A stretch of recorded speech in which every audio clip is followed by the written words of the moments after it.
présenter bino lupango oyo lupango moko bozomona eza na ndaku oyo bato bafandi eza ndaku moko eza pe na ba pièces ebele et puis ba pièces ya bien donc toza na ba salon chambre quelque chose comme ça bon tozonga na balabala comme ça tokoya ko expliquer ndaku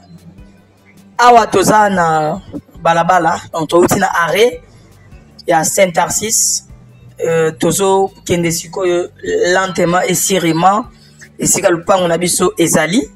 donc tozo tambola tozo avancer petit à petit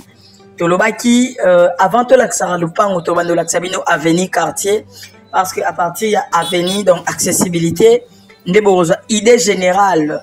ya lupango ndenge ezaleli donc awa déjà pour na koloba toza na commune ya Mongafula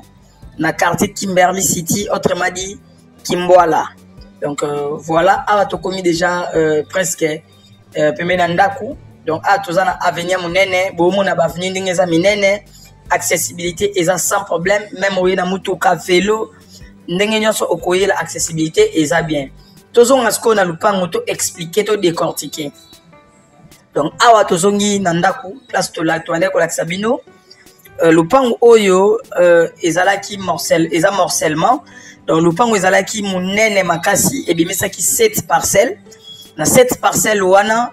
ba morcelaki yango donc morcellement et salamaki nde partie ya ndaku ezotekama donc deka bomoni partie ya ndaku boye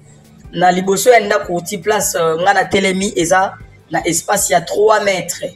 na ndenga liboso na gauche toza na espace à 3 mètres lisusu na sima ya ndaku toza na espace ya au moins 1 mètre. Donc bomona total la place montano azotonga 3 niveaux pembeni kiti wana na droite et dans la borne moko ezawana o ezokabola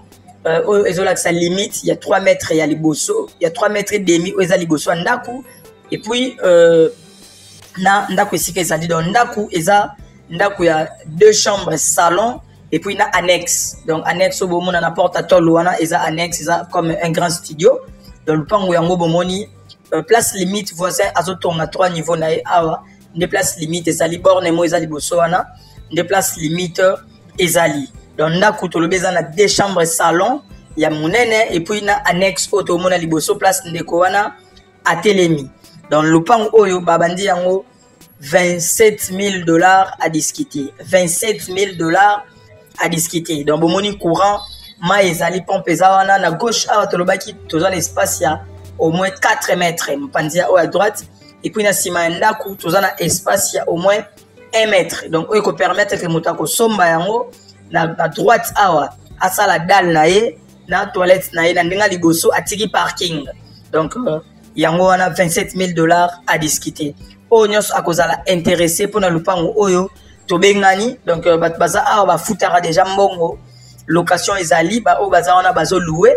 donc ba futara pe mbongo ya bien onyos akozala intéressé na commune na biso ya Mongafula quartier Kimberley City autrement dit Kimboala courant kitoko mai kitoko accessibilité bomoni avenue ndenge ezaleli donc pour na ba onyos bakozala intéressé ba bengi biso bonne chance à tout le monde.